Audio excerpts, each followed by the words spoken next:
الحمدللہ رب العالمین والصلاة والسلام علی الانبیاء والمرسلین اعوذ باللہ من الشیطان الرجیم بسم اللہ الرحمن الرحیم رب اشرح لی صدری ویسر لی امری واحلل عقدۃ من لسانی یفقہوا قولی واجعل لی وزیرا من اہلی۔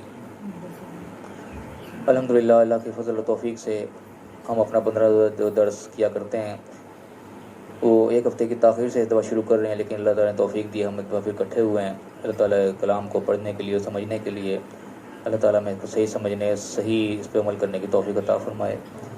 سورہ مائدہ ہماری چل رہی ہے، آیت نمبر 66 تک ہم پڑھ چکے ہیں۔ آج انشاءاللہ آیت نمبر 67 سے ہم آئندہ اپنے درس کا آغاز کریں گے آج کا، اور آج کی تاریخ جو ہے وہ بتانا میں بھول گیا۔ آج 22 تاریخ ہے، 22 جولائی 2023 ہے آج، ہفتے کا دن، اور اللہ کی توفیق سے آج کے درس کا ہم آغاز کرتے ہیں۔ آج کی آیت جو ہے وہ یا رسول سے شروع ہو رہی ہے۔ اللہ تعالیٰ اپنے پیغمبر سے مخاطب ہے، یہاں پہ اللہ تعالیٰ پیغمبر کو مخاطب کر کے کچھ ارشاد فرما رہا ہے۔ دیکھتے ہیں اللہ تعالیٰ نے کیا حکم دیا اپنے نبی کو۔ فرمایا اعوذ باللہ من الشیطان الرجیم بسم اللہ الرحمن الرحیم یا ایھا الرسول، اے رسول، اے پیغمبر، اے پیغام پہنچانے والے۔ اللہ تعالیٰ حکم دے رہا ہے بلغ ما انزل الیک من ربک، پہنچا دو اسی کو جو ہم نے تیری طرف نازل کیا ہے، جو کہ نازل ہوا تیری طرف، تیرے رب کی طرف سے، یعنی کہ جو بھی وحی آ رہی ہے، جو بھی اللہ کے حکم احکامات آ رہے ہیں ان کو تم پہنچا دو آگے لوگوں تک۔ وَإِن لَّمْ تَفْعَلْ، اور اگر تم نے ایسا نہ کیا، بالفرض محال، یعنی کہ ایسا ممکن نہیں ہے، لیکن سمجھانے کے لیے اللہ تعالیٰ بات بتا رہا ہے کہ اگر تم نے ایسا نہیں کیا، بات کو پوری طریقے سے نہیں پہنچایا، فَمَا بَلَّغْتَ رِسَالَتَهُ، تو تم نے پھر رسالت کو پہنچایا نہیں، گویا کہ رسالت کو پہنچانے کا حق ہی ادا نہیں کیا۔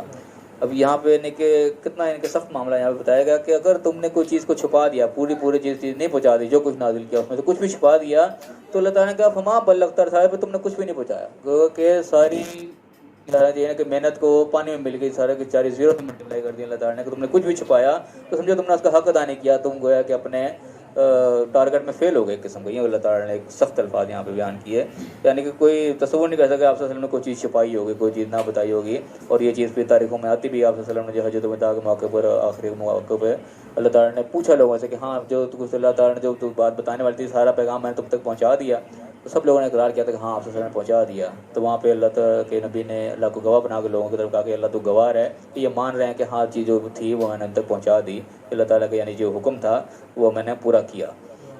یہاں پہ اللہ تعالیٰ نے ایک بڑے یعنی کہ سخت طریقے سے اللہ تعالیٰ نے سمجھایا اس چیز کو۔ اب یہاں پہ اللہ تعالیٰ نے ظاہر اپنے رسول سے مخاطب ہے، ظاہر رسول چلے گئے، اب رسول کی جگہ پہ جو آئے جن کو یعنی کہ علماء کو انبیاء کا وارث کہا جاتا ہے، اب وہ ظاہر یہ ذمہ داری ان کے اوپر آتی، جو بھی پیغام پہنچانے والا ہے۔ اس وقت اللہ کے نبی تو ظاہر وہ پیغام پہنچاتے تھے، اب جب نبی چلے گئے وہ اپنی ذمہ داری دوسرے امتوں کو ڈال کے گئے، جو پیغام تم تک پہنچا تم نے آگے دوسروں تک پہنچانا ہے۔ اب یہ کوتاہی اگر کوئی اور بھی کرے گا کہ پیغام اس تک آیا، اب اس نے آگے پیغام لوگوں تک نہیں پہنچایا، وہ بھی سمجھے کہ اللہ کے پکڑ میں آئے گا۔ تجھے ایک چیز پتہ تھی، تمہارے ذمہ دار تھی لوگوں کو بتانا، تم نے اس بات کو چھپایا تو کیوں چھپایا؟ وہ جو کچھ بتایا ہوا بھی ہوگا وہ بھی اللہ تعالیٰ جو ہے وہ قسم کا اللہ تعالیٰ کہ تم نے کچھ نہیں پہنچایا، تم نے حق نہیں ادا کیا، گویا کہ مطلب کی بات ہی پہنچا دی، جو بات اپنے خلاف تھی وہ چھپا دی، تو پھر تو کوئی حق ادا نہیں کیا، پھر تو تم نے اپنی مرضی کی۔ پھر تو یہ ایک آیت یعنی کہ صرف وہیں تک محدود نہیں ہے، یہ بات آگے تک بھی چلے گی۔ پیغام پہنچانا تو یہ تو قیامت تک جاری رہنا کہ آپ یعنی کہ انبیاء تو ختم ہو گئے، انبیاء کے جو وارث ہیں جو کہ ممبروں پہ بیٹھے ہوئے ہیں ممبر رسول کے اوپر، ان کی بھی ذمہ داری بنتی ہے، یعنی کہ بڑے شوق سے یہاں پہ لوگ رسول پہ بیٹھتے ہیں بڑے بڑے پگڑے باندھ کے، لیکن اکثریت جو ہے وہ صحیح حقیقت کو بیان نہیں کر رہے ہوتے، اپنے مطلب کی چیزیں بیان کر رہے تھے جو اپنے حق میں، اپنے فرقے کی موافقت میں یا اپنے عقائد کے موافقت میں اس کو بیان کر دیتے ہیں۔ جو دوسرے متعلق چیزیں ہوتی ہیں ان کو چھپا جاتے ہیں، گول مول کر جاتے ہیں۔ یہ یعنی کہ فالٹ اور قوموں میں بتایا گیا کہ یہودیوں وغیرہ میں بھی تھا کہ جو چیز تھی اس پہ ہاتھ رکھ دیا کرتے تھے، اس کو بیان نہیں کیا کرتے تھے۔ اس قسم کے فالٹ ہمارے اندر بھی آئے ہوئے ہیں، ہمارے لوگوں کے اندر بھی باقاعدہ یہ چیزیں دیکھنے میں آتی ہیں کہ خلوص کے ساتھ پورے نیک نیتی کے ساتھ چیزوں کو آگے نہیں پہنچایا جاتا، مطلب کہ یہ بتا دی جو چیز پتہ لگ رہا اپنے قیدے خلاف جا رہی ہے اس کو گول مل کر دیا، چھپا دیا۔ تو یہاں اللہ تعالیٰ اپنے نبی سے اتنا سخت خطاب کر رہا ہے، تو یہ جو نبیوں کے منصب ہے وہ بیٹھے ہوئے ہیں آ کے ان کی جانے کہ ان کے ممبروں میں بیٹھے ہوئے ہیں، تو یہ کیا اس پکڑ کے اندر نہیں آئیں گے؟ یقیناً آئیں گے۔ یہ بڑا ایک سینسٹیو یعنی کہ مسئلہ ہے، تو لوگ بڑا عام سی بات سمجھتے ہیں، یہ بڑے شوق سے آ کے امام مسجد بن کے بیٹھ گئے، خطیب بن کے بیٹھ گئے، ذمہ داری بھی اتنی بڑی، جتنی بڑی پوسٹ ہے اتنی بڑی ساتھ ذمہ داری بھی لگ جاتی ہے، تو اس کو اسی طریقے سے نبھانا پڑتا ہے، نہیں نبھاؤ گے تو پکڑ بھی اسی لیول کی بھی ہوگی۔ پھر اللہ تعالیٰ نے فرمایا کہ واللہ یعصمک من الناس، اللہ تعالیٰ تمہیں جو ہے لوگوں سے محفوظ رکھے گا۔ یہ اللہ تعالیٰ نے یہاں پہ وعدہ کیا کہ تمہیں لوگوں سے بچا کے رکھے گا، گویا کہ لوگوں کے خوف سے، لوگوں کے ان کے ریئیکشن کے ڈر سے حق بات کو نہیں چھپانا، حق بات کو یعنی کہ ایک حکمت کے تحت تو ہو سکتا ہے کہ جس کا مناسب موقع نہیں اس بات کو اس وقت نہیں بیان کی، مناسب موقع کی تلاش میں رہے کہ ہاں موقع آئے گا تو اس بات کو بیان کیا جائے گا. کئی چیزیں یہ بھی حکمت کے اندر بھی داخل ہوتے ہیں کہ یہ بھی قرآن کی ایک آیت ہے کہ اللہ تعالیٰ کہتا ہے کہ ادعو الی سبیل ربک بالحکمت والموعظۃ الحسنہ، کہ لوگوں کو اللہ کی طرف دعوت دو حکمت کے ساتھ اور واضح و نصیحت کے ساتھ. تو حکمت کا بعد وہ تقاضا ہوتا ہے کہ جس طریقے سے عیسیٰ علیہ السلام کے بارے میں آیا تھا کہ عیسیٰ علیہ السلام جو تھے اپنے حواریوں کو کہتے تھے کہ میں تمہیں بہت کچھ بتانا ہے لیکن تم ابھی اس لیول پہ نہیں ہو، تو وہ نبی آئے گا تمہیں بتائے گا.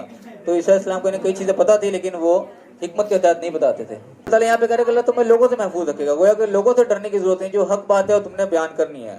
حکمت کی بات الگ ہے کہ جب مناسب موقع آ گیا اس بات کو بیان کر دینے کا وقت آ گیا تم نے بیان کر دینا ہے. پھر یہ نہیں دیکھنا کہ اس کا ریئیکشن کیا آئے گا، کہ لوگ اس کو کیا وہ بھڑکیں گے یا کچھ بھی کریں گے. وہ ذمہ داری اللہ کے، اللہ نے کہا کہ اللہ تعالیٰ تجھے لوگوں سے بچائے گا. اللہ تعالیٰ اپنے پیغمبر سے وعدہ کر رہا ہے اس چیز کا. تو فرمایا ان اللہ لا یہدی القوم الکافرین، اللہ تعالیٰ کافروں کو ہدایت نہیں دیتا. یعنی جس کی سمجھ میں ہدایت نہیں ہے، اللہ کے نبیوں کی ذمہ داری ہدایت دینا نہیں ہوتی تھی. جس نے انکار کرنا، جس نے ٹھان رکھے کہ اس نے بات کو ماننا ہی نہیں ہے، اسی قسمت میں ہدایت نہیں ہوگی. اللہ تعالیٰ کافروں کو انکار کرنے والوں کو ہدایت دیتا ہی نہیں. ہدایت ملتی اسی کو بیسیکلی جو ہدایت کا طلبگار ہوتا ہے. ہدایت چاہتا ہے کہ مجھے کوئی گائیڈ کرنے والا ہو، میں اس گائیڈنس لوں. پھر اللہ تعالیٰ کی جو گائیڈنس ملتی ہے اور ہدایت وہ پاتا بھی ہے. جس کے پہلے سے نیت نہ ماننے کی ہو، اپنی بات منوانے کی ہو، انکار کرنے کی نیت ہو، وہ پھر اللہ کی ہدایت سے محروم ہی رہتا ہے. اس کے بعد اللہ تعالیٰ نے اپنے نبی کے ذریعے سے اہل کتاب سے بھی خطاب کروایا کہ کل کہہ دو ان سے یا اہل الکتاب، اے کتاب والو، لستم علی شیئن، تم کسی چیز پر نہیں ہوگا کہ تمہاری کوئی وقت نہیں ہے، تمہاری کوئی حیثیت نہیں ہے. حتی تقیموا التوراۃ والانجیل وما انزل الیکم من ربکم، یہاں تک کہ تم قائم نہ کر دو تورات کو، انجیل کو، اور جو کوئی تمہارے رب کی طرف سے تمہاری طرف نازل ہو رہا ہے. یعنی کہ اس قرآن نازل ہو رہا تھا، ان کی طرف پیغامات پہنچائے جا رہے تھے. تورات پہلے سے ان کے بعد موجود تھی، انجیل پہلے سے موجود تھی. تو اللہ تعالیٰ کہہ رہے ہیں یہ جو اللہ تعالیٰ کے احکام تم پر آئے ہیں تورات میں، انجیل میں، جو کوئی تمہاری طرف نازل ہو رہا ہے، جب تک تم اس کو قائم نہیں کر دو گے تمہاری کوئی وقت نہیں ہے، تمہاری کوئی حیثیت نہیں ہے. لستم علی شیئن، تم کسی چیز پر نہیں ہو، یعنی کہ تمہاری کوئی حیثیت ہی نہیں ہے. اب یہاں پہ اللہ تعالیٰ اہل کتاب کو مخاطب کر کے یہ کہہ رہا ہے کہ جب تک تم تورات انجیل کو قائم نہیں کرتے ہو، جو احکام تم پر نازل ہو رہے ہیں، تمہارے کوئی وقت نہیں ہے. تو یہی حکم جو ہے وہ انڈائریکٹلی ہمارے اوپر بھی آ رہا ہے. اللہ تعالیٰ نے ہمیں بھی آج کتاب دے رکھی ہے، آج ہم بھی اہل کتاب ہیں، ایک لحاظ کتاب ہمارے پاس بھی موجود ہے، ہم بھی کتاب والے ہیں. تو اللہ تعالیٰ ہمیں بھی انڈائریکٹلی حکم مل رہا ہے کہ تم بھی جب تک اس قرآن کو گویا کہ نافذ نہیں کرو گے، اس کو قائم نہیں کرو گے، تو گویا کہ تمہاری بھی کوئی حیثیت نہیں، تمہاری بھی کوئی وقت نہیں ہے. اور آج پھر اسی چیز کا نتیجہ کہ ہم نے قرآن کو بیسیکلی چھوڑ رکھا ہے، اجتماعی طور پہ، حکومتی لیول پہ ہم نے بیسیکلی چھوڑ رکھا ہے، اپنے اپنے پرسنل لیول پہ بھی چھوڑ رکھا ہے. تو ہمارے بیسیکلی کوئی وقت نہیں رہے گا اس وقت مسلمانوں کی وہ عزت نہیں ہے جو کہ کبھی ہوا کرتے. جب قرآن کو پکڑا ہوا تھا، جب صحابہ کرام کا دور تھا، نبی کا دور تھا، تو جو عروج حاصل ہوا وہ کہاں ہے؟ کچھ بھی نہیں ہے. وہ قرآن زندگیوں سے نکل گیا تو ظاہر ہے وہ عروج بھی نکل گیا، وہ لستم علی شیئن والی کیٹیگری میں آ گیا. تم کسی چیز پر نہیں ہے، تمہاری کوئی وقت نہیں ہے، کوئی روب نہیں ہے، کوئی دبدبہ نہیں ہے. تو یہ چیز یعنی کہ پرسنل لیول پہ بھی ہے کہ انسان اکثر یہ جو دیکھا جائے وہ پریشان ہے، ماری پھر یہ دنیا کے چکروں میں پھنسے ہوئے ہیں، ان کو ہوش ہی نہیں آ رہی کسی چیز کی. وہ کیوں؟ کہ اس چیز کو قائم نہیں کر رکھا جو اللہ تعالیٰ نے اصول بتائے زندگی گزارنے کے، وہ ہم نے نہ پڑھے، نہ سیکھے، نہ ان کو لاگو کیا. تو وہ ظاہر ہے پھر خجل خواری ہے، پھر لستم علی شیئن ہے، پھر کسی چیز کے اوپر ہم نہیں ہے، کوئی بیس نہیں ہے ہماری، پھر ہم بے یار و مددگار ہے، ایک ہوا میں ڈول رہے ہیں، کوئی بنیاد نہیں ہے ہماری. پھر یہ چیز بتائی ان کو جا رہی ہے، لیکن سمجھانا ہمیں غلط ہے. ہماری کتاب میں یہ چیز نازل کر کے ہمیں بتایا کہ ہم لڑ رہے ہیں اس چیز سے کہ جو اللہ نے ان کو ذمہ داری ڈالی وہ ہمارے پر بھی ڈلتی ہے. ان کو تورات انجیل دی تھی، ان کو حکم دیا تھا کہ اس کو نافذ کرو. تو ہمیں اللہ تعالیٰ نے قرآن دیا ہے تو ہمیں بھی یہ حکم ہے اس کو نافذ کریں. نافذ کرنے کا وہی طریقہ ہے، سب سے پہلے اپنی ذات پہ نافذ کرنا ہے.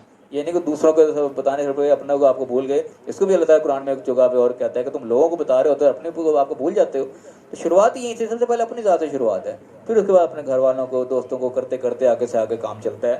نبی جو تبلیغ شروع کی اس طرح ہی ہوئی. وسلم نے آپ کو سب سے پہلے اپنی اہلیہ کو آگے بتایا کہ میرے پاس یہ ہوا یہ ہوا، اور اپنے قریبی دوست ابو بکر صدیق وغیرہ جو سے اسٹیپ بائی اسٹیپ اس طریقے سے کام چلا ہے. اصول یہی ہوگا جہاں بھی ہوگا، قرآن جب نافذ کرنا ہے اپنی ذات سے کام کو شروع کرنا ہے.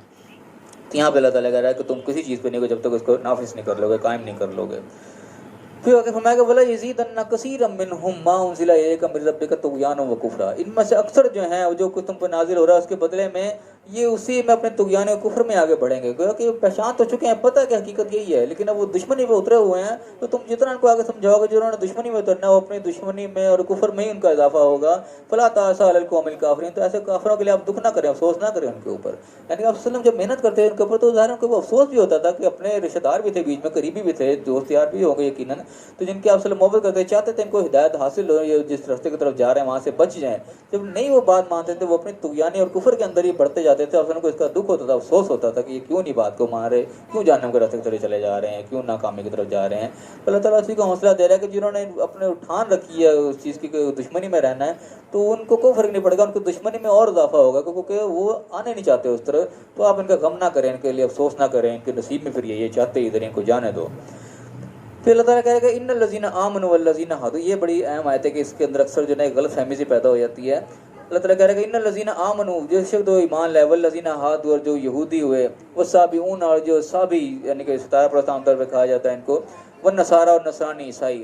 من آمن باللہ والیوم الآخر, جو بھی ایمان لایا اللہ پر اور یوم الآخر پر, آخرت کے دن پر, وعمل صالحا, انہوں نے نیک کام کیے, فلا خوف علیہم ولا هم یحزنون, تو ان کے اوپر کوئی خوف نہیں ہوگا, کوئی ان کو حزن, کوئی غم نہیں ہوگا. اب یہاں پہ اللہ تعالیٰ نے بیسیکلی سب قوموں کا نام لے دیا, ایمان والوں کا کہہ کے مسلمانوں کو بھی خاطب کر دیا, یہودیوں کا بھی نام لے دیا, صابین بھی یعنی کہ ان میں کہ ابراہیم علیہ السلام کی نسل سے یعنی کہ بگڑی ہوئی قوم ان کو بتایا جاتا ہے, علماء بتاتے ہیں, یعنی کہ بھی کس نبیوں کے ماننے والے تھے, اور نصارہ کے عیسائیوں کا بھی نام لے دیا. جنرلی اللہ نے کہہ دیا کہ جو بھی اللہ پر ایمان لایا اور یوم آخر پر ایمان لایا, دو چیزوں کا یہاں پہ تذکرہ کیا, اور تیسرا عمل صالح کو ساتھ جوڑا. تو جس نے یہ تین کام کر لیا, فلا خوف علیہم ولا هم یحزنون, ان کو کوئی خوف نہیں, کوئی غم نہیں, کوئی کامیابی کا سرٹیفکیٹ دے دیا. اب یہاں پہ سوال یہ ذہن میں آ جاتا ہے کہ اس میں اللہ تعالیٰ نے آخرت پہ ایمان اور اللہ پہ ایمان کا تذکرہ کیا, اور عمل صالح کا, اور بات ختم. رسالت کا یہاں پہ تذکرہ نہیں, کوئی رسول کو بھی ماننا ضروری ہے کہ نہیں ہے, یہاں پہ اس چیز کا سوال پیدا ہو جاتا ہے.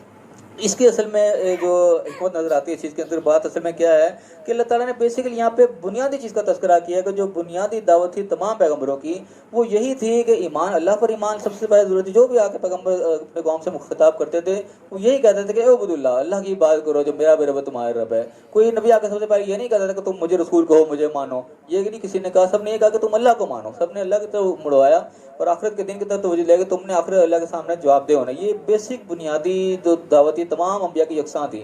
اللہ تعالیٰ نے سورہ اعراف کے اندر, سورہ ہود کے اندر انبیاء کی ڈیٹیل ایک لائن میں تذکرہ کیا کئی انبیاء کا, کہ اپنے قوم کی طرف نے عاد کو بھیجا, سمود کو بھیجا, وغیرہ وغیرہ, کافی انبیاء کے نام آئے, اور سب کی ایک ہی اللہ تعالیٰ نے جملے ریپیٹ کیا کہ سب نے یہ کہا کہ اے قوم اللہ کی بات کرو, جو میرا بھی رب ہے تمہارا بھی رب ہے, اور آگے بات چلائی. کسی نے یہ نہیں کہا کہ تم میرے پہ ایمان لاؤ. اصل میں نبی ڈائریکٹلی یہ نہیں کہتا تم میرے پہ ایمان لاؤ, وہ جو پیغام اصل میں نبی پہنچا رہا ہوتا ہے نا, وہ ہوتا ہے اسی کے جو اس پیغام کو مان لیتا ہے وہی بیسیکلی وہ نبی بھی ایمان تصور کہتے ہیں. اس نے نبی کی بات کو مان لیا گیا کہ نبی بھی مان لیا ہے. جو نہیں مانتا وہ نبی کا انکاری شمار دے کہ اس نے نبی کو نہیں مانا. اب آپ وسلم بھی آگے کیا کرتے جو کہ یہی دعوت دینے کہ لا الہ کو کوئی الہ نہیں ہے. تو جس نے اس کو بات کو مان لیا, مان کے ہوا کے کوئی الہ نہیں ہے, وہ سمجھے نبی بھی مان لیا, اس کی بات کو مان لیا. جس نے نہیں مانا کو کہتا نہیں جی الہ ہیں, وہ نبی کا کوئی انکاری شمار گیا, اس نے نبی کو نہیں مانا, نبی پر ایمان نہیں لایا. تو علیحدہ سے اس چیز کو تذکرہ کرنے کی ضرورت نہیں. یہاں پہ بیسیکلی بنیاد کو بتایا گیا ہے کہ ہر نبی کی وہ یہی تھی. اور شاید یہ لگتا ہے ایسا کہ سوال اس وقت پیدا ہوا ہو کہ جب آپ صلی اللہ علیہ وسلم آئے دنیا میں, شاید میں نے کہیں پڑھا بھی تھا, تو آپ صلی اللہ علیہ وسلم نے جب نبوت کا اعلان کیا تو لوگوں نے مان لیا, جو ایمان لائے ان کو سمجھ میں آ گئی کہ اصل حقیقت تو یہ ہے. ان کو شاید اپنے پچھلوں کوئی فکر پڑی کہ نبی تو آج آئے ہیں ہمارے سامنے, تو ہم نے ان کو دیکھ لیا, ایمان لے آئے, لیکن آج سے 2 سال پہلے, 4 سال پہلے, 10 سال پہلے, اب عیسیٰ علیہ السلام کو تو گزرے ہوئے 5 سے 100 سال ہو چکے تھے تقریباً.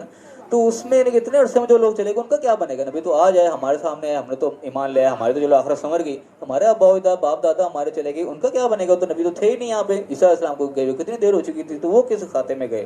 تو اللہ تعالیٰ نے ان کو حوصلہ دے کے یہ چیز بتائی کہ بنیادی دعوت کا اللہ نے یہاں پہ تذکرہ کر دیا کہ تمام انبیاء کی بنیادی دعوت یہی تھی, جو ایمان اللہ پر لاؤ, آخرت پر ایمان لاؤ کہ اللہ ایک ہے, کسی کو شرک نہ کیا جائے, اور یہ احساس رکھا جائے کہ ہم نے آگاہ میں آخر اس کا جواب دینا ہے, جو بھی کچھ اعمال ہم نے کرنے ہیں. اور عمل صالح کرے, دنیا میں ایسا کوئی نہ کرے, کسی کا مال نہ کھائے, نہ حق نہ کسی کو قتل نہ کرے, عمل صالح رہے تو وہ جنت میں جائے گا. تو یہاں پہ بیسیکلی اسی طریقے سے ہے کہ اب آپ صلی اللہ علیہ وسلم کے اس وقت دور میں بھی کہ لوگ تب بھی شرک بھی کرتے ہیں, بنیادی دعوت اب بھی وہی ہے. لوگ ہم آج کے دور کے شرک نہیں کر رہے, اس وقت مشرک شرک کرتے, تو آج بھی کلموں کو بھی مشرک موجود ہیں, لیکن آج بھی لوگ صحیح لوگ ہیں وہ اب بھی موجود ہیں جو شرک نہیں کرتے, اپنے صحیح دین کے اوپر قائم ہیں. تو اس طرح ہر دور میں لوگ صحیح دین پہ بھی قائم رہے, کیونکہ انبیاء کا دین تو سب جگہ صحیح ہوتا تھا, کوئی وہ شرک تھوڑی لے کے آتے تھے, انہیں میں لوگ بگڑ جاتے تھے, لیکن انہیں میں جو لوگ تھے وہ صحیح دین پہ بھی قائم تھے. جو بھی وہ صحیح دین پہ قائم رہا, اللہ پر اس کو ایمان رہا اور آخرت پہ ایمان رہا, وہ گیا کوئی نبی کا ماننے والا تو آٹومیٹکلی وہ تھا ہی تھا, اسی نبی نے تو پیغام پہنچایا تھا, اس نے پیغام کو مانا, چلتا چلا گیا, آگے عمل صالح کیے. تو اللہ نے کہا جس نے بھی یہ کام کیا نا, جو اللہ کو مان لایا ہے اور آخرت پر ایمان لایا, عمل نہیں کیے, تو ان کے پر کوئی خوف غم نہیں ہوگا. تم ان کی فکر نہ کرو کہ ان کا کیا بنے گا, وہ اگر صحیح دین پہ قائم تھے تو وہ جنتوں میں جائیں گے, وہ کوئی خوف ان کو غم نہیں ہوگا. تو یہ بیسیکلی اس وسوسے کو جو ہے وہ دل میں جو خیال پیدا ہوا, اس کو اللہ تعالیٰ نے یہاں پہ ایڈریس کیا, کلیئر کیا. اور یہاں پہ رسالت کا تذکرہ بیچ میں تو کرنے کی ضرورت نہیں تھی اصل میں, کہ بنیادی بات بتائی جا رہی ہے کہ تمام پیغمبروں کا بنیادی جو پیغام تھا وہ یہی تھا. تو جس نے ہمارے نبی کا بنیادی پیغام یہی تھا, بیسیکلی یہی وہ لے کے آئے. جو شرک لوگ کر رہے تھے, جنہوں نے چھوڑ دیا, وہ اس بنیادی پیغام پر آ گئے, جو اس پہ قائم رہے تو انہوں نے رسول کو سرے سے مانا ہی نہیں. تو بیسیکلی یہ جو سوال یہاں دماغ میں آئے تھے کہ یہاں پہ رسالت کا تذکرہ نہیں ہے، اس کا پیچھے کانٹیکسٹ کچھ اور ہے کہ رسالت کی یہاں پہ تذکرے کی ضرورت نہیں تھی، کیونکہ صرف یہاں بنیاد بتائی گئی کہ جو انہوں نے بنیاد کو پکڑا اور نیک عمل کیے تو وہ کامیاب ہے۔ رسول تو آٹومیٹکلی ان کا الگ الگ نام لینے سے ہی پتہ لگ رہا ہے کہ یہ رسولوں کے ہی ماننے والے تھے، جو عیسیٰ علیہ السلام کے ماننے والے وہ نصارہ کے لائے، جو موسیٰ علیہ السلام کے ماننے والے وہ یہودی کے لائے، تو اسی طریقے آپ وسلم کے ماننے والے کو یعلوذ ناموں کا الگ الگ کیا گیا۔ تو وہ رسالت کا تذکرہ ساتھ ساتھ چلتا ہی رہتا ہے۔ تو یہ ایسے جو غلط فہمی ہوتی ہے نا، وہ بیسیکلی وجہ اس کی یہ ہے کہ اللہ نے بنیاد یہاں بیسیکلی بیان کی ہے اور ساتھ میں عمل صالح جوڑا اور کامیابی کا سرٹیفکیٹ دے دیا۔ تو وہ اس کے بعد آ گیا فلا خوف علیہم ولا هم یحزنون، کوئی خوف و غم نہیں ہوگا۔ پھر لڑکا کہ لقد اخذنا میثاق بنی اسرائیل، کہ ہم نے بنی اسرائیل سے یہ وعدہ لیا تھا، میثاق ان سے لیا تھا کہ تم نے یعنی کہ اسی کے اوپر رہنا ہے۔ لیکن ہوا کیا کہ وارسلنا الیہم رسلا، ہم نے ان کی طرف پیغمبر بھیجے، بہت سے رسول ان کی طرف آئے۔ لیکن ہوا کیا کہ کلما جاءہم رسول، جب بھی ان کے پاس کوئی رسول آیا کہ اللہ کی طرف سے پیغمبر آیا، بما لا تہوی انفسہم، جو کہ ان کے خواہشات کے مطابق نہیں تھا، یعنی کہ جس طرح وہ چاہ رہے تھے، جب بھی کوئی رسول آگے پیغام اس کے خلاف پہنچاتا، ان کی مرضی کے خلاف ہوتا وہ، تو کیا ہوتا فریقاً کذبوا فریقاً یقتلون، کہ ایک فریق کو تو وہ ویسے ہی جھٹلا دیتے اور فریق کو قتل بھی کر ڈالتے، یعنی کہ رسولوں کو انہوں نے جھٹلایا بھی، جو مرضی کے خلاف بات آئی جھٹلا دیا، رد کر دیا اور قتل بھی کر ڈالا۔ یہ یعنی کہ ان کا وتیرہ بتایا گیا کہ حالانکہ ان سے وعدہ یہ لیا گیا تھا جو حق بات ہے تم اس کو قبول کرو، لیکن قبول کرنے کی بجائے وہ رسول جتنے بھی آئے وہ جو اپنی مرضی کی بات ہوئی تو ٹھیک ہے، جہاں مرضی کے خلاف بات ہوئی ویسے ہی جھٹلا دیا یا پھر ان کو قتل ہی کر دیا۔ اب یہاں پہ ایک پوائنٹ جو ہے نا تھوڑا سا ہمارے یہاں ایک چیز پائی جاتی ہے کہ ایک عقیدہ یہ ایک قسم کا جو کہ اخذ کیا جاتا ہے کہ رسول جو ہے وہ قتل نہیں ہوئے، صرف نبی قتل ہوئے، یہ ایک چیز آتی ہے ہمارے یہاں۔ گو کہ اس بحث میں پڑھنے کی ضرورت نہیں ہے، اور ہوئے یا نہ ہوئے سے ہمارا فرق کوئی نہیں پڑتا ہے، لیکن یہ آیت خاص طور پر اس چیز کو کلیئر کرتی ہے۔ یہاں اللہ تعالیٰ رسول کا تذکرہ کر رہا ہے کہ فلم کلما جاءہم رسول، رسول کا اللہ تعالیٰ نے یہاں پہ لگایا کہ جب بھی ان کے پاس رسول آیا جو ان کی مرضی کے خلاف بات کرتا یا اس کو جھٹلا دیتے یا قتل کر دیتے۔ یہاں پتہ لگا کہ رسولوں کو قتل کیا گیا، یہ صاحب بتا رہی ہے، لیکن اس میں کئی علماء اس کی تفسیر کرتے ہیں کہ جو کہ اس چیز کے قائل ہیں کہ رسول قتل نہیں ہوتے، وہ یہ کہتے ہیں کہ یہاں پہ رسول اصل میں نبی کی جگہ پہ اللہ تعالیٰ نے اس لفظ کو تبدیل کر کے لگایا، یہاں پہ وسیلی نبی سے مراد ہے کہ اللہ نے رسول کا لفظ یہاں پہ لگایا ہے۔ اب یہ سوچنے کی بات ہے کہ تمہیں کس نے بتایا کہ اللہ کہ یہاں پہ نبی مراد تھا، اللہ نے رسول لگا دیا، کہیں وہی آئی تم پہ کس نے بتا دیا؟ بیسیکلی قرآن کی ایک اور آیت ہے جہاں سے یہ نتیجہ اخذ کیا جاتا ہے کہ رسول قتل نہیں کیے جاتے، وہاں پہ اللہ تعالیٰ نے یہ بات کی ہے کہ اللہ تعالیٰ نے اس چیز کو اپنے ذمہ فرض کر لیا ہے کہ میں اور میرے رسول غالب رہیں گے۔ یہ قرآن کی آیت ہے کہ اغلبن انا ورسولی، میں اور میرے رسول غالب رہیں گے۔ تو یہ غالب رہنے کی بات کو یوں سمجھا گیا کہ شاید غالب رہنے کا مطلب یہ ہے کہ رسول جب وہ قتل نہیں ہوگا وہ ہمیشہ زندہ قائم رہے گا، غالب رہے گا۔ رسول اگر قتل ہو گیا تو وہ سمجھو وہ تو مغلوب ہو گیا، لوگ قتل ہوا وہ اس پہ غالب آ گیا۔ یہ کانسیپٹ یہاں سے لیا گیا اور یہ عقیدہ بنا لیا گیا کہ رسول سے قتل نہیں ہوتے، لیکن میرے نزدیک بات اس طریقے سے نہیں ہے۔ غالب آ جانا ایک الگ چیز ہے، قتل ہو جانا ایک دوسری چیز ہے، یہ دونوں ایک دوسرے کے اپوزٹ نہیں ہے۔ اس کی مثال اب اس طریقے سے سمجھ لیں کہ اس طرح موسیٰ علیہ السلام بھیجے گئے تھے فرعون کی طرف، اب موسیٰ علیہ السلام آئے، فرعون اس وقت یعنی کہ مقابلے میں تھا، لیکن اینڈ پہ کیا ہوا کہ فرعون موسیٰ علیہ السلام کے سامنے غرق کر دیا گیا، فرعون مغلوب ہو گیا، موسیٰ علیہ السلام غالب آ گئے ان کے اوپر۔ اب موسیٰ علیہ السلام غالب آنے کے بعد بھی تو بہت عرصے زندہ رہے گا، وہ تھوڑی اسی ٹائم تو نہیں فوت ہو گئے، تو اب غالب آ گئے تو اللہ کا وعدہ تو پورا ہو گیا، وہ غالب آ گئے۔ اب غالب آنے کے بعد اگر ان کو کوئی شہید کر دیتا، قتل کر دیتا، تو اس میں اللہ کا وہ وعدہ تھوڑی مکرتے، وہ وعدہ تو اپنی جگہ ہو چکا تھا پورا، غالب تو آ گئے۔ اس طریقے سے مثال لے لیں، دنیاوی مثال لے لیں کہ قوم کا کوئی بادشاہ ہوتا ہے، وزیر اعظم ہوتا ہے، صدر ہوتا ہے، کوئی بھی ہوتا ہے، وہ بیسیکلی غالب ہی ہوتا ہے نا پوری قوم کا، وہ بادشاہ ہوتا ہے، وہ غالب ہوتا ہے سب کے اوپر۔ اب ایک غالب ایک بادشاہ کھڑا ہوا ہے، کوئی پریڈ ہو رہی ہے جناب، وہ وزیر اعظم وہاں پہ کھڑا ہوا، فوج پریڈ کرتے ہوئے گزر رہی ہے، وہ ظاہر ہے وہ کھڑا ہوا ہے، وزیر اعظم کھڑا ہوا تو وہ غالب ہے وہاں پہ، کوئی مغلوب نہیں ہے۔ اور اس پریڈ کے دوران کوئی نہ غدار اٹھتا ہے، اٹھا کے اس کو گولی مار دیتا ہے، اس پریڈ کے دوران ہی وہاں پہ مارا جاتا ہے۔ اب اس سے یہ تو نہیں کہ وہ مغلوب ہو گیا، غالب تو وہ تھا، غالب وہ اپنی جگہ پہ تھا تو کسی کو قتل کر دیا۔ تو یہاں پہ اللہ تعالیٰ نے یہ نہیں کہا کہ وہ رسول کو قتل نہیں ہوگا، یہ بات ہے رسول میرے غالب ہوں گے، تو غالب جب ہو گئے تو اللہ کا وعدہ پورا ہو گیا، وہ قتل بھی ہو گئے تو اس میں اللہ کے وعدے کو کوئی نقصان نہیں پہنچا، اللہ کا وعدہ اپنی جگہ پورا ہی تھا۔ تو وہ اصل میں وہاں سے عقیدہ یہ اخذ کر لیا کہ شاید رسول قتل ہی نہیں ہوتے، لیکن یہ صاحب بتا رہی ہے، اللہ بتا رہے کہ ہم نے رسول ان کی طرف بھیجے، جب بھی رسول ان کی طرف ایسا آیا جو ان کی مرضی کے خلاف تھا، انہوں نے یا جھٹلا دیا یا قتل کر دیا۔ تو اس لیے وہ عقیدہ کمزور پڑتا ہے اس آیت کے مقابلے میں کہ اللہ صاحب رسول کا لفظ لگا کے کہا کہ رسول قتل ہوئے ہیں، تو بہرحال ہوئے یا نہیں ہوئے اس سے ہمارے صحت پہ فرق کوئی نہیں پڑتا، لیکن اس ضمن ایک بات آگے عقیدہ پایا جاتا ہے تو یہ آیت اس عقیدے کو رد کرتی ہے بیسیکلی۔ اللہ فرمایا کہ وہاں سے قتل کرنے کے بعد وہ سمجھنے یہ لگے اللہ تکون فطرۃ کہ ان کے اوپر کوئی آزمائش ہی نہیں آئے گی، اللہ کی طرف سے کوئی پکڑ نہیں آئے گی، بڑے مزے سے نہ وہ پکڑا ان کو قتل کر دیا، ان کو بات ہی کوئی نہیں، جیسے کوئی جانور پکڑ کے ذبح کر دیا، انہوں نے نبی کو پکڑا قتل کر دیا، ذبح کر دیا اور سمجھا کہ کوئی اس پہ کوئی ان کو پکڑ آئے گی نہیں۔ تو کیا ہوا اس کے نتیجے میں فامو و سمو، وہ اندھے اور بہرے ہو گئے، گویا کہ وہ ہدایت سے محروم ہو گئے. جو دیکھنے والی آنکھیں ہوتی ہیں جو حقیقت کو دیکھیں وہ ان آنکھوں سے محروم ہو گئے. جو سننے کی صلاحیت ہوتی ہے کہ حق بات کو سنیں اس پہ ہو گئے، وہ ان سے گویا کہ چھین لی گئی. پھر فرمایا کہ ثم تاب اللہ علیہم، پھر اللہ نے ان کے توبہ قبول کیا، پھر ان کے اوپر نظر رحمت کی. گویا کہ نبی بار بار آتے رہے، ان کے نبیوں کو قتل کرتے رہے، پھر بھی اللہ تعالیٰ بھیجتا رہا. اللہ کہہ رہا کہ ان کے اوپر پھر اللہ نے توبہ کی، ان کو نظر رحمت کی ان کی طرف. تو ثم امو وسمو کثیر منہم، کے باوجود ہی بہت سے ان میں وہی اندھے اور بہرے ہوتے چلے گئے کیونکہ وہ اسی روش کے اوپر ہی رہے. پھر واللہ بصیر بما یعملون، جو بھی وہ عمل کر رہے تھے اللہ ان کو دیکھ رہا تھا، خبردار تھا. یعنی ان کی پکڑ ہو گئی اس چیز سے کہ اللہ کی آنکھوں سے اوجھل نہیں تھے وہ کیا کر رہے تھے، کہ اللہ نے اختیار دے رکھا تھا ان کو، مانو نہ مانو اللہ نے اختیار دیا تو انہوں نے اختیار کا نجائز استعمال کیا، انبیاء کو رسولوں کو وہ قتل کرتے رہے.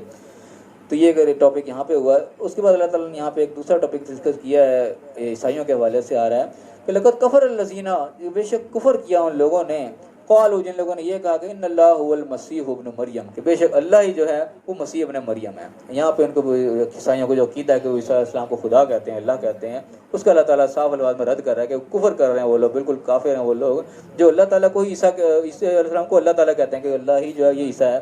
عیسائیوں کے اندر بھی دو قسم کے عقیدے پائے جاتے تھے.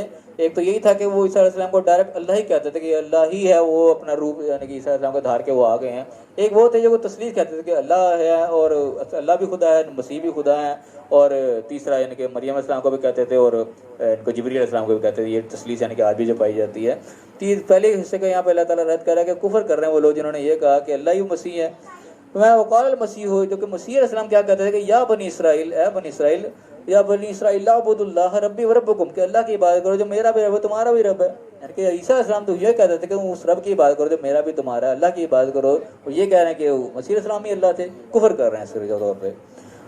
اور فرمایا کہ انہ من یشرک باللہ فقد حرم اللہ علیہ الجنہ، اور بے شک پھر جو ہے کہ جس نے شرک کیا اللہ تعالیٰ نے اس پر جنت کو حرام کر دیا. ومأواہ النار، اور اس کا ٹھکانہ جو ہے وہ آگ ہے. وما للظالمین من انصار، ایسے ظالموں کا پھر کوئی مددگار نہیں ہوگا. شرک کو یعنی کہ ظلم عظیم بھی کہا گیا نا، تو شرک کرنے والے جیسے ظالم ہیں ان کا کوئی مددگار نہیں ہوگا. اب یہ فتویٰ جو ہے نا اللہ تعالیٰ کا بڑا ہی سخت فتویٰ ہے کہ اللہ صاف الفاظ میں کہہ رہا ہے کہ من یشرک باللہ، جس نے اللہ کے ساتھ شرک کیا، فقد حرم اللہ علیہ الجنہ، اس پر جنت حرام ہو گئی، ممنوع کر دی گئی، وہ کبھی جنت میں نہیں جائے گا. اب یہاں پہ یعنی کہ وہ عقیدہ بھی کمزور پڑ جاتا ہے جس میں کہا جاتا ہے کہ مسلمان چلو جیسا بھی ہوگا، چاہے وہ بجو کی طرح بالکل کوئلے کی طرح بن کے نکلے گا، پھر بھی آخر نکال کے اس کو جنت میں ڈال دیا جائے گا. یہ آیت جو صاحب بتائی جس نے شرک کر دیا نا اس پہ جنت حرام ہو گئی، اور وہ جہنم میں جا کے جہاں مرضی جائے، کسی کوڑے کے ڈھیر میں پھینک دیا جائے، جہاں مرضی چلا جائے، جنت میں نہیں جائے گا. جنت اللہ نے ممنوع کر دی. شرک یعنی کہ اتنا سینسٹیو ہے، یا اس آیت میں اتنا اس کو کلیئر کر کے بتا دیا گیا کہ شرک کے معافی نہیں ہے. شرک والے کے اوپر اللہ نے جنت کو حرام بھی کر دیا، وہ جنت میں جائے گا نہیں جو مرضی ہو جائے. اب یہاں پہ یہ پتہ لگتا ہے کہ شرک کا کوئی بھی معاملہ ہو اس سے انسان کو بہت ہی محتاط رہنے کی ضرورت ہے. کہ زندگی ہمارے میں کوئی بھی ایسا موقع ہے کسی بھی چیز پہ ہمیں شبہ ہی پیدا ہو جائے کہ یہ شرک کے اندر نہ ٹچ کر رہی ہو، اس سے ہمیں کوسوں دور ہو جانا چاہیے. کوئی بھی ہم کام ایسا کر رہے ہیں، کسی نے ویسے ہمیں وہم بھی ڈال دیا نا کہ یار یہ چیز شرک میں ہوتی ہے، اور کسی نے ویسے جھوٹے میں بھی ہمیں وہم بھی ڈال دیا، ہم اس سے اس کام سے فوری طور پہ پرے ہو جائیں. پھر اس کی بے شک تحقیق بھی شروع کر دیں کہ بات کہہ رہا ہے کہ صحیح کر رہا ہے کہ نہیں کر رہا، لیکن تحقیق سے پہلے اس کام کو چھوڑ کے پیچھے ہٹ جائیں، پہلے کام سے بچ جائیں یار کہ واقعی تو نہیں ہے. یا نہ ہو کہ ہم تحقیق بھی کرنا چاہتے اس کام کو بھی جاری رکھیں، کام میں موت آ جائے بعد میں آنکھوں پتہ لگے تو شرک ہی تھا. شرک معافی کوئی نہیں ہے، کام بڑا سخت اللہ نے بتا دیا کہ جنت حرام. تو یہ شرک کا جو بھی شبہ ہمارے ذہن میں کہیں آیا نا، کوئی بھی ہم کوئی مزارہ پہ جانے والا ہے، کوئی دھاگے باندھنے والا ہے، کوئی کچھ کرنے والا ہے، کچھ کرنے والا ہے، کہیں بھی دماغ میں یہ کھٹکا آ رہا ہے نا کہ یہ چیز شرک میں نہ ٹچ ہو رہی ہو، اس کام کو پیچھے ہٹ جاؤ. اللہ تعالیٰ سے دعا کرو کہ اللہ ہم شرک سے بہت ڈرتے ہیں، ہم اس چیز میں نہیں پڑھنا چاہتے. ہم جس مقصد سے یہ کام کر رہے تھے وہ مقصد ہمارا ویسے ہی پورا کرتے ہیں. ہم کسی بیماری سے جان چھڑانا چاہ رہے ہیں، کوئی اور ہم کام کرنا چاہیں جس کے تحت ہم نے یہ کام کیا، ہم نے کوئی تعویذ باندھ لیا، کوئی کر لیا، کچھ بھی کر لیا ہے، تو اللہ بہتر جاننے والا، تو ہمارے کام کو آسان کر دے. ہم یہ چیز اپنی جان چھڑایا، ہمارے دماغ میں شرک شبہ آ گیا کہیں شرک نہ ہو، ہم اس کام کو نہیں کریں گے، تو ہمارے کوئی اور رستہ کھول دے. اللہ تعالیٰ کوئی اور رستہ کھول دے گا. لیکن جو شرک کہیں بھی کسی چیز میں بو آ رہی ہے نا، اس سے انسان ہٹ جائے، پیچھے ہو جائے، کیونکہ معافی نہیں ہے اس کے. اللہ نے کہا جنت حرام ہوگی، جنت میں نہیں وہ جانے لگا جو شرک کی حالت میں پہنچ گیا اللہ کے پاس. ٹھکانہ اللہ نے بتایا کہ آگ ہی ہوگا، اور کوئی مدد کرنے والا بھی وہاں پہ نہیں ہوگا.